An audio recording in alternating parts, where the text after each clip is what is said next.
Right, the eyes of the financial world from here across the globe remain trained on Greece today. Uncertainty growing over its future in the Eurozone.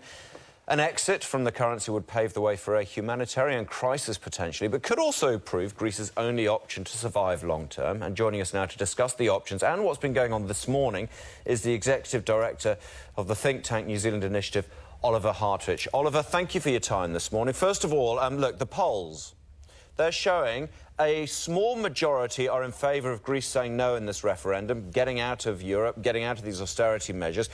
But that may be shifting a wee bit. What do you think the feel is in Greece on the ground at the moment? Well, I've seen one of the latest polls, and it had the no camp in front at 57%. The problem is that nobody really knows what the polls mean and what the referendum means, because hardly anyone even understands the question on the ballot paper.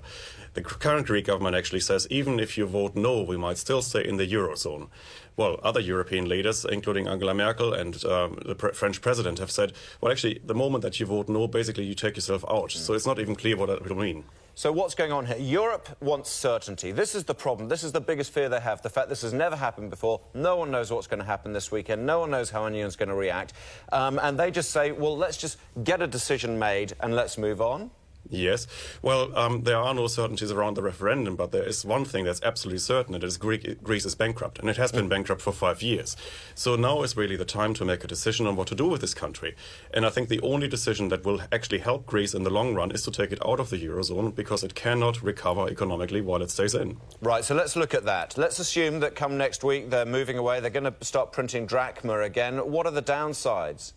Well, the downsides, of course, is that it will be very chaotic, it will be very difficult, it will be very hurtful to a lot of Greeks, because they will lose some of their savings, and let's hope it won't turn violent, and it will be a very tough transition period. However, in the midterm, what we can expect is, of course, that a new Greek currency, let's call it the new drachma, will devalue, and that is exactly what Greece needs, because Greece is too expensive. Greece is currently 30 or 40% too expensive compared to its neighbors, compared to, say, Turkey or Bulgaria. So tourists actually trying to take their tourist dollars and tourist euros somewhere, they're probably getting a better deal at the moment in Turkey and Bulgaria, which is exactly why Greece can't compete. Right, the one great industry, tourism, is struggling. Now, let's look at the pros and cons for Europe. Let's say Greece leaves the Eurozone. Surely Germany and the like are going to say, great, we've got this anchor off, we've got this weight off our shoulders now, this problem we've got. We'll help them humanitarianly, but now we can all move on? I'm not quite sure the Germans actually see it that way. Certainly Angela Merkel doesn't, because what will actually happen once Greece departs from the Eurozone is that all these nice guarantees that haven't really cost the Germans anything so far will be triggered. And that means it will be very expensive for the Germans. There are some estimates saying that Germany would have to pay about 88 billion euros the moment that Greece actually departs. So it will be very expensive then for the Germans. Geez, Germany really cops it, doesn't they? And also there's the fear that other countries who may sort of hold on from this. I mean, they're talking about Portugal, Ireland, Spain. Other countries may say, well, let's get out. That's exactly right. I mean, should the Greek departure from the Eurozone actually result in a stronger Greek economy, say in a couple of years' time, Portugal will well be asking itself, is there any point really staying in the Eurozone, or couldn't we learn something from the Greek example? The other thing that might happen is, of course, that markets will see once a country departs from the Eurozone, it is no longer really monetary union. It is more like a fixed exchange rate mechanism, so you can actually start speculating against countries.